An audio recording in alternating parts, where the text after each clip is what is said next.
Mulai nih. Ini mulai belum?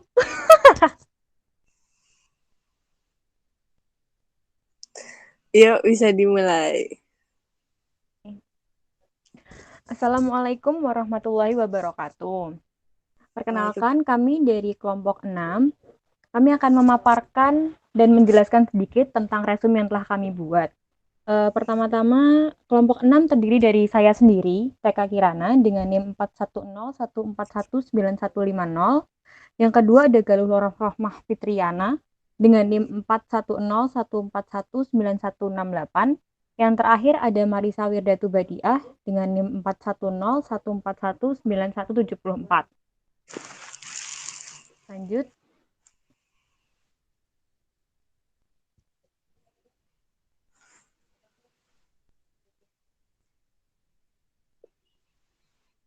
Next. Ya, di sini kami akan memaparkan resume dengan tema kemampuan berpikir matematis yang dibutuhkan pada abad 21 dan era revolusi industri 4.0. Di sini kita akan memaparkan dengan subbab-subbab. Subbab pertama, latar belakang. Yang kedua, definisi kemampuan berpikir matematis. Yang ketiga, hubungan berpikir matematis pada era revolusi industri 4.0. Yang pertama ada latar belakang.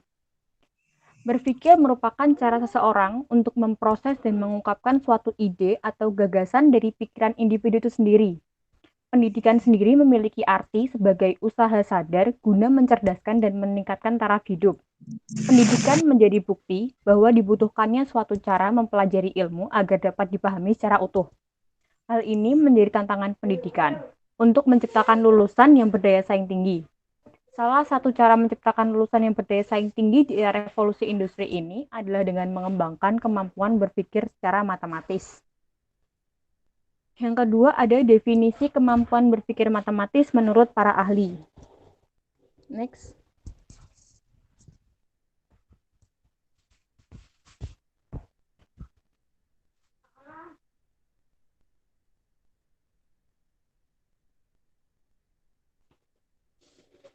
Next, Galuh.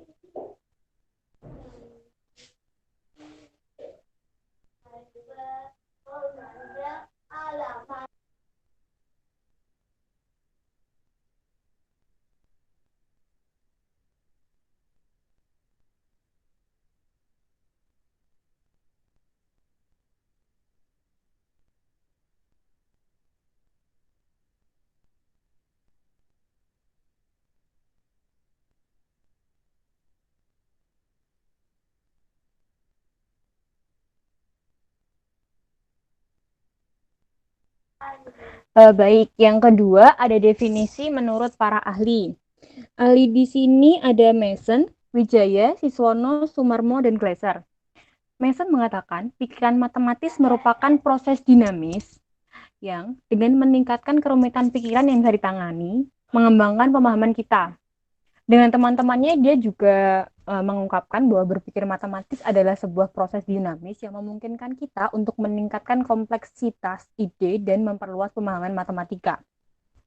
Menurut Wijaya, berpikir matematis adalah kemampuan berpikir yang berkaitan dengan kemampuan dalam menggunakan penalaran untuk membangun argumen matematis, kemampuan dalam mengembangkan strategi atau metode, pemahaman konten matematika, serta kemampuan mengkomunikasikan gagasan. Yang ketiga dari Siswono, berpikir matematis adalah merupakan suatu kegiatan mental yang dialami seseorang bila mereka dihadapkan dari suatu masalah atau situasi yang harus dipecahkan. Dapat disimpulkan bahwa kemampuan berpikir matematis merupakan kemampuan untuk melakukan penalaran terhadap suatu masalah, menemukan solusi, dan memecahkannya. Yang keempat ada dari Sumarmo, menyatakan bahwa terdapat beberapa istilah yang berkaitan dengan berpikir matematik atau mathematical thinking. Antara lain kemampuan matematik, keterampilan matematik, melaksanakan proses matematika, dan tugas matematika. Berpikir matematik diartikan sebagai melaksanakan kegiatan atau proses matematika atau tugas matematik. Yang terakhir ada dari Glaser, menyatakan bahwa berpikir kritis dalam matematika merupakan kemampuan dan disposisi yang dikombinasikan dengan pengetahuan, kemampuan penalaran matematik, dan strategi kognitif sebelumnya. Untuk menggeneralisasikan, membuktikan, mengevaluasi situasi matematik secara reflektif. Selanjutnya ada era revolusi industri 4.0. Revolusi industri 4.0 ini sering juga disebut sebagai era disrupsi, era inovasi, atau juga disebut sebagai ancaman bagi incumbent. Era disrupsi adalah suatu era di mana terjadi perubahan besar-besaran pada semua bidang kehidupan sebagai dampak teknologi modern. Untuk bisa menghadapi tantangan hidup pada era tersebut, khususnya dalam bidang pendidikan, sangat penting untuk meningkatkan kemampuan berpikir kritis dalam pembelajaran matematika. Sukartono mengatakan, revolusi industri 4.0 ditandai dengan peningkatan digitalisasi manufaktur yang didorong oleh 4 faktor. Yang pertama, peningkatan volume data, kekuatan komputasi dan konektivitas. 2. Munculnya analisis, kemampuan, dan kecerdasan bisnis. 3. Terjadinya bentuk interaksi baru antara manusia dengan mesin. Dan yang terakhir, perbaikan instruksi transfer digital ke dunia fisik seperti robotika dan 3D printing. Industri 4.0 merupakan industri yang menggabungkan teknologi otomatisasi dengan teknologi cyber. Ini merupakan otomatisasi dan pertukaran data dalam teknologi manufacture, termasuk sistem cyber fisik, internet untuk segala, atau Internet of Thinking, IoT, komputasi awan, dan komputasi kognitif. Lewat internet untuk segala IoT, sistem cyber fisik berkomunikasi dan bekerja sama satu sama lain dengan manusia secara bersamaan. Oke, selanjutnya bisa dilanjutkan oleh teman-teman saya. Baik, terima kasih Reka atas waktunya. Selanjutnya saya akan membacakan tentang tantangan pendidikan era disrupsi 4.0 dan kemampuan yang dibutuhkan untuk mengatasi tantangan. Nah, era revolusi industri 4.0 merupakan tantangan berat bagi guru Indonesia. Jika tidak mengubah cara mendidik dan belajar mengajar, 30 tahun yang akan mendatang, kita akan mengalami kesulitan besar. Jack Ma dalam Darmawan 2018. Pendidikan dan pembelajaran yang hanya menekankan muatan pengetahuan, mengesampingkan muatan sikap dan keterampilan, sebagaimana saat ini terimplementasi, akan menghasilkan peserta didik yang tidak mampu berkompetisi di era revolusi industri 4.0. Pembelajaran di era revolusi industri 4.0 adalah pembelajaran yang menerapkan kreativitas, berpikir kritis, kerjasama, keterampilan komunikasi, kemasyarakatan, keterampilan teknik, dan keterampilan karakter. Pemanfaatan berbagai aktivitas pembelajaran yang mendukung revolusi industri 4.0 merupakan keharusan dengan model resource sharing dengan siapapun dan dimanapun. Pembelajaran kelas dan laboratorium dengan augmented dengan bahan virtual, bersifat interaktif, menantang, serta pembelajaran yang kaya akan isi, bukan sekedar lengkap. Sukartono, 2018. Nah, seperti yang dijelaskan dalam Ristek Dikti 2018, ciri-ciri era disrupsi atau revolusi industri dapat dijelaskan melalui VUCA, yaitu perubahan yang masif, cepat, dengan pola yang sulit ditebak atau volatility, perubahan yang cepat menyebabkan ketidakpastian atau uncertainty, terjadinya kompleksitas hubungan antar faktor penyebab perubahan atau complexity, kurang kejelasan arah perubahan yang menyebabkan ambiguitas atau ambiguity. Nah, selanjutnya adalah kemampuan yang dibutuhkan untuk mengatasi tantangan. Dalam menghadapi era saat ini, dibutuhkan sumber daya manusia yang memiliki kemampuan tinggi dalam memecahkan berbagai persoalan sumber daya manusia. Yang memiliki kemampuan tinggi ini haruslah dapat berpikir secara logis, rasional, kritis, dan kreatif. Ditinjau dari kedalaman atau kekompleksan kegiatan matematika yang terlibat, berpikir matematis dapat digolongkan dalam berpikir matematik tingkat rendah atau low order mathematical thinking, dan berpikir matematik tingkat tinggi atau high order mathematical thinking. Sumarmo 2008-3. Nah, selanjutnya akan dijelaskan tentang kemampuan berpikir matematis tingkat tinggi dari segi pendapat para ahli dan alasan diberlakukannya. Nah, Stein dan Lane dalam Thomson 2008 mengungkapkan bahwa kemampuan berpikir matematis tingkat tinggi menggunakan pemikiran yang kompleks, non-algoritmik, untuk menyelesaikan suatu masalah yang tidak dapat diprediksi, menggunakan pendekatan yang berbeda dengan tugas yang telah ada atau contoh latihan. Thomson 2008 menyatakan bahwa menggunakan taksonomi Bloom adalah salah satu alternatif yang digunakan oleh guru matematika untuk melakukan penilaian terhadap kemampuan berpikir tingkat tinggi. Cardwell 2002 menyatakan bahwa salah satu indikator untuk mengukur kemampuan berpikir matematis tingkat tinggi meliputi kemampuan menganalisis. Menurut Bloom dalam Herman 2002, salah satu keterampilan berpikir tingkat tinggi yang paling abstrak dalam domain kognitif adalah kemampuan analisis. Selain itu, Sumardianto dalam Kawuwung 2011 menyatakan bahwa kemampuan analisis adalah suatu kemampuan yang mengacu pada penguraian materi ke dalam komponen-komponen dan faktor-faktor penyebabnya, dan mampu memahami hubungan antara bagian satu dengan yang lain. Struktur dan aturannya dapat lebih dimengerti.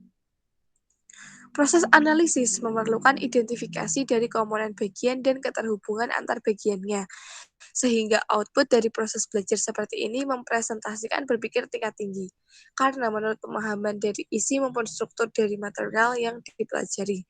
Herman 2002. Alasan diterapkannya kemampuan berpikir matematis tingkat tinggi.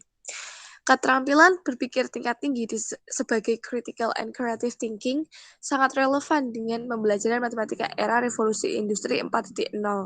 Berpikir kritis secara esensial dapat sebagai sebuah proses aktif di mana seseorang berpikir di segala hal secara mendalam, mengajukan berbagai pertanyaan, menemukan informasi yang relevan daripada menunggu informasi secara pasif. Dalam pembelajaran matematika, berpikir kritis merupakan proses di mana segala pengetahuan dan keterampilan dikerahkan dalam memecahkan permasalahan matematika yang muncul, mengambil keputusan, menganalisis semua asumsi yang muncul, dan melakukan investigasi atau penyelidikan berdasarkan data dan informasi yang telah didapat, sehingga menghasilkan informasi atau simpulan yang diinginkan. Sedangkan berpikir kreatif merupakan kemampuan siswa dalam menghasilkan berbagai macam gagasan atau ide yang berbeda dalam menyelesaikan masalah matematika yang muncul. Berpikir kreatif dapat berupa pemikiran imajinatif yang dapat menstimulasi munculnya imajinasi matematis siswa dalam menyelesaikan masalah matematika. Wibowo DKK 2017 menghasilkan banyak kemungkinan solusi berbeda dan bersifat lateral. Keterampilan berpikir tingkat tinggi sebagai problem solving diperlukan dalam proses pembelajaran matematika. Soal atau problem dalam matematika menuntut kemampuan siswa dalam pemecahan masalah. Pembelajaran matematika dirancang dengan pendekatan atau metode pembelajaran yang berorientasi untuk mengoptimalkan kreativitas siswa dalam pemecahan masalah. Ada berbagai macam strategi pemecahan masalah yang dapat guru berikan dalam menyelesaikan masalah-masalah non-rutin dalam matematika. Hal ini sesuai dengan ide pembelajaran yang mengembangkan keterampilan riset atau research skill. Keterampilan riset dalam penelitian diukur menggunakan tes tulis dan produk dan dengan memperhatikan 6 aspek research skill development Subjekti DKK 2018, yaitu 1. Memulai penyelidikan atau mengajukan pertanyaan atau rumusan masalah, mendesain eksperimen, membuat hipotesis, dan membuat prediksi. 2. Menemukan informasi atau menghasilkan data berupa Boolean, truncation, file type, dan phrase searching, dan mengumpulkan data. 3. Mengevaluasi informasi atau data. 4. Mengevaluasi informasi atau data, atau dalam kata lain menyajikan data. 5. Menganalisis, mensintesis, dan menerapkan pemahaman baru atau menganalisa data. Dan yang keenam, mengkomunikasikan hasil riset atau artikel berupa baca dan tulis, poster atau visual, dan presentasi atau oral dengan kesadaran akan etika, sosial, dan budaya. Atau dengan kata lain, menggunakan informasi secara legal dan etis. Dan Selanjutnya adalah materi yang akan dijelaskan oleh teman saya.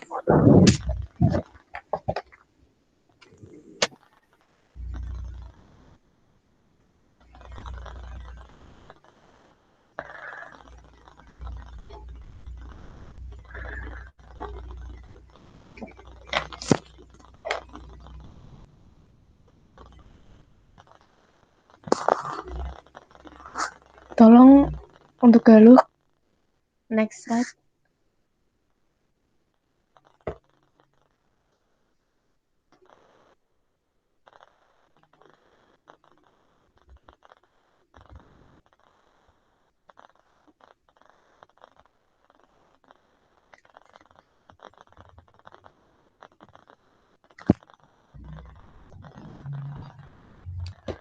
Kemampuan berpikir matematis tingkat rendah.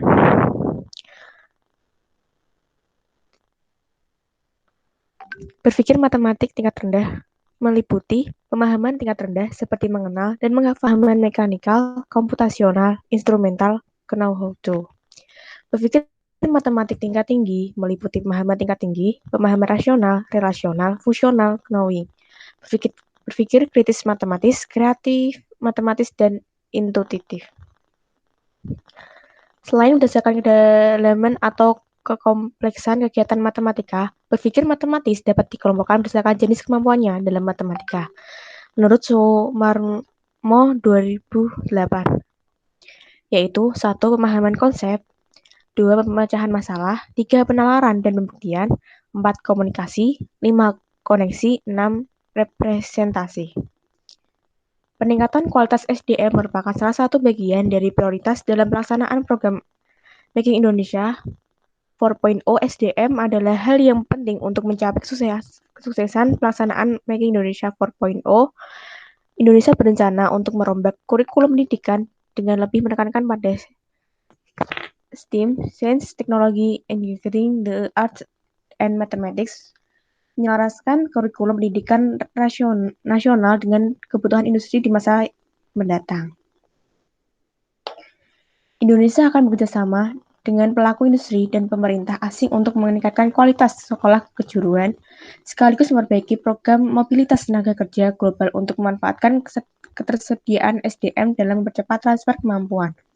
Hartono 2018. Diketahui bahwa fokus keahlian bidang pendidikan abad 21 saat ini meliputi creativity, critical thinking, communication, and collaboration, atau yang dikenal dengan 4C. Menurut Wibawa dalam Risdianto 2019, pembelajaran di era disrupsi. Yang pertama, self-directed, proses pembelajaran terjadi karena kebutuhan yang dirasakan pembelajar. 2. Multi-source, menggunakan berbagai sumber, media, dan channel pembelajaran. 3. Lifelong learning, pembelajaran sepanjang hayat. 4. ICT-based, pembelajaran menggunakan teknologi informasi. 5. Motivasi. 6. Attitude terhadap perubahan. 7. Adaptif. 8. Memiliki growth mindset, bukan fake mindset.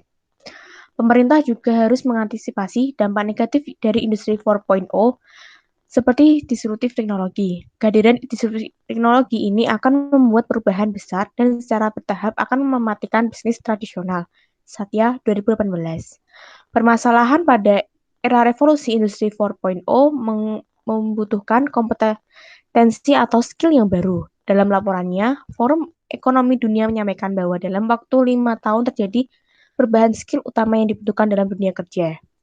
Pada tahun 2015, 10 skill utama yang dibutuhkan yaitu 1. Complex problem solving, 2. Coordination with others, 3. People management, 4. Critical thinking, 5. Negotiation, 6. Quality control, 7. Service orientation, 8. Judgment and decision making, 9. Active listening, 10. Creativity. Sedangkan pada tahun 2020, 10 skill utama yang diperlukan adalah 1. Complex problem solving, 2. Critical thinking, 3. Creativity, 4. People management, 5. Coordination with others, 6. Emotional intelligence, 7. Judgment and decision making, 8. Service orientation, 9. Negotiation, 10. Cognitive flexibility. World Economic Forum 2016. Terlihat bahwa di samping ada perubahan urutan pada juga skill yang hilang dan digantikan dengan skill yang lain. Skill quality control dan active listening menjadi skill utama pada tahun 2015. Bukan lagi menjadi skill utama pada tahun 2020 dan ada skill baru yang diperlukan, yaitu emotional intelligence dan cognitive flexibility. Peran serta guru matematika yang kreatif dan inovatif sangat diperlukan dalam pembelajaran peserta didik. Guru matematika yang membangkitkan minat peserta didik agar dapat mengeksplor dan mengembangkan matematika sesuai dengan tingkatan dan kemampuan peserta didik di sekolah sehingga matematika menjadi menarik dan menyenangkan dan bermanfaat secara nyata dalam kehidupan sehari-hari. Setiawan 2016. Temuan menunjukkan ada koherensi subsesional antara keyakinan guru dan praktik mereka. Kepercayaan diri guru sebagai guru matematika secara signifikan terkait dengan kepercayaan diri serta didik mereka sebagai pembelajar matematika. Akan tetapi, kenyataan saat ini pembelajaran matematika sekolah masih jauh dari keterampilan berpikir tingkat tinggi. Implementasi pembelajaran lebih pada sasaran penyampaian hasil belajar dengan melihat kelengkapan pembelajaran nilai akhir peserta didik sendiri tanpa memperhatikan keterampilan yang dibutuhkan oleh peserta didik dalam menyelesaikan masalah pembelajaran matematika. Madu 2017. Guru perlu menggunakan strategi pengajaran baru. Hasil penelitian memperlihatkan kesadaran guru tentang perlunya perubahan dan peningkatan fleksibilitas mereka untuk menerima otonomi peserta didik dalam beralih dari pedagogi yang berpusat pada guru pedagogi yang berpusat pada peserta didik. Warweg Bieho 2019.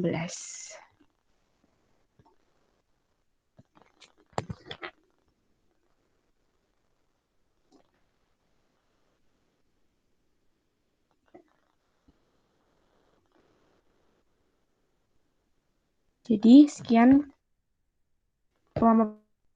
pemaparan penjelasan materi dari kelompok 6. Terima kasih.